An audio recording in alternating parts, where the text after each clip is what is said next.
Hello students, मैं आपका BSc part first का फर्स्ट पेपर का आज जो टॉपिक कवर कर रही हूँ वो है संघ सीलन डेटा का वर्गीकरण।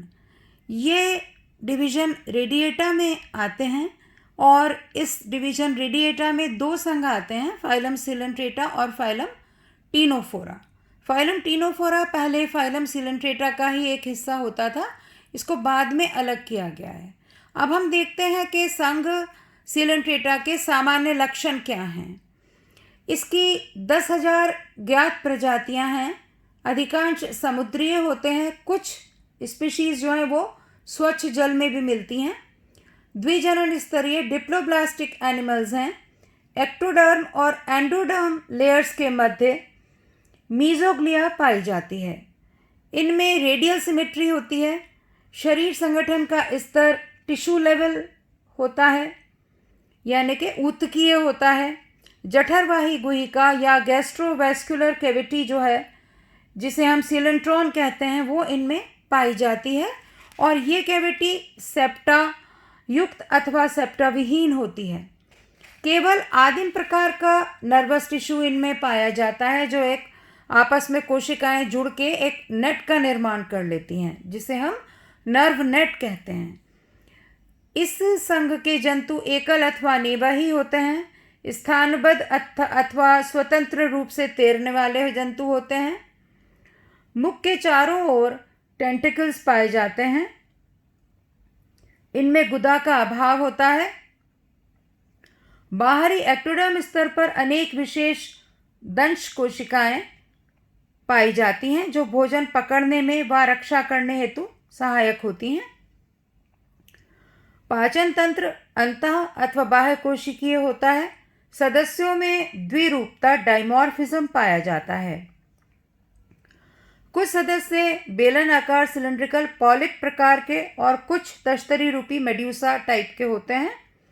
कुछ सदस्यों के जीवन चक्र में दोनों ही प्रारूप पॉलिप एवं मेड्यूसा पाए जाते हैं। कई संवेदी कोशिकाएं नेत्रक या ऑसिली व स्टेटोसिस्ट के रूप में पाई जाती हैं। अलैंगिक जनन बडिंग अथवा मुकुलन द्वारा होता है। इस संघ के सदस्यों में पुनरुद्भवन या रीजनरेशन की क्षमता भी पाई जाती है, यानी कि ये खोए हुए भाग को पुनः प्राप्त कर लेते हैं। संघ सिलेंट्रेटा के जो और लक्षण हैं वो हम इस प्रकार से देखते हैं कि इनमें लैंगिक प्रजनन जो है वो सिंगैमी फ्यूजन ऑफ न्यूक्लियाई के द्वारा होता है। लैंगिक प्रजनन में फ्री स्विमिंग प्लैन्युला लार्वा पाया जाता है। इनके लाइफ साइकिल में पीढ़ियों का एकांतरण या ऑल्टरनेशन ऑफ जनरेशन पाया जाता है, जिसे मेटाजेनेसिस कहते हैं। अब इसके वर्गीकरण को हम देखते हैं। संघ सिलेंट्रेटा को 3 वर्गों में बांटा गया है। पहली है हाइड्रोजोआ, जिसका उदाहरण है ओबिलिया, फाइसेलिया और वेलेला। दूसरी है शाइफोजोआ, जिसका उदाहरण है ओरिलिया। और तीसरा वर्ग है एंथोजोआ, जिसका उदाहरण है ट्यूबिफोरा, गोर्गोनिया इत्यादि। सबसे पहले हम देखते हैं क्लास हाइड्रोजोआ के कैरेक्टर्स। ये एकल अथवा निवाही स्वच्छ जलीय या समुद्रवासी जीव होते हैं। पंच आर्य समिति पाई जाती है। इनमें पॉलिप व मेड्यूसा प्रारूप मिलते हैं।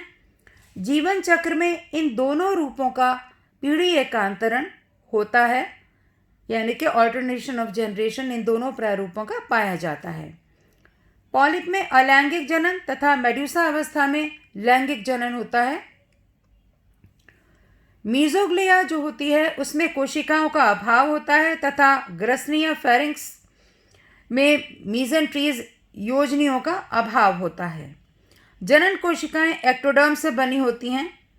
लैंगिक जनन में परिवर्धन में सीलिया युक्त प्लैनुला लार्वा अवस्था पाई जाती है। इसके अलावा अगला वर्ग जो हमारा आता है वो है शाइफोजोआ, जिसका उदाहरण हमने देख लिया ओरिलिया है। ये नितांत रूप से समुद्रवासी जंतु होते हैं। सदस्यों का मुख्य रूप मेड्यूसा होता है तथा पॉलिप जो है वो प्रायः अनुपस्थित या अविकसित होता है। इन जंतुओं में मीजोग्लिया की मात्रा बहुत अधिक होती है, इसलिए ये जेली फिश भी कहलाते हैं क्योंकि ये जेली के समान प्रतीत होते हैं। इनमें वेलम के स्थान पर विलेरियम होता है तथा ज्ञानेंद्रियां टेंटेक्युलोसाइट्स पाई जाती हैं। टेंटिकल्स छोटे होते हैं तथा शरीर जिलेटिन युक्त ट्रांसपेरेंट होता है। ये मांसाहारी होते हैं और जनन कोशिकाएं एंडोडर्म से बनी होती हैं। अब तीसरी क्लास है क्लास एंथोजोआ, जिसका उदाहरण है मिलीपोरा, ट्यूबिपोरा इत्यादि। ये भी केवल समुद्रवासी होते हैं। इस वर्ग के सदस्य एकल अथवा निवही होते हैं और सदस्य मुख्य रूप से पॉलिप होते हैं। जीवन चक्र में मेड्यूसा रूप का अभाव होता है। पॉलिप में सीलेंट्रॉन गुहा पाई जाती है जो इनकम्प्लीट मीजेंट्रीज यानी कि अपूर्ण पट्टियों द्वारा कोष्ठकों में बटी रहती है। अनेक सदस्य कैल्शियम कार्बोनेट का कंकाल बनाते हैं जिन्हें कोरल्स कहते हैं या समुद्री झाग भी कहते हैं। मुख ग्रसनी या मुख पथ में खुलता है। मीजोग्लिया टफ होती है, वह सेलुलर होती है, कोशिकीय होती है। दंश कोशिकाएं व जनन ग्रंथियां आंत्र योजनियों पर पाई जाती हैं। कॉलोनी में अनेक पॉलिप होते हैं जो एंथोकोडिया कहलाते हैं। दूरस्थ भाग पर 8 टेंटिकल्स होते हैं जो सुलेनिया कहलाते हैं। इनके परिवर्धन जो है वो अप्रत्यक्ष होता है। फ्री स्विमिंग स्वतंत्र प्लावी प्लैन्युला लार्वा अवस्था पाई जाती है। धन्यवाद। Thank you.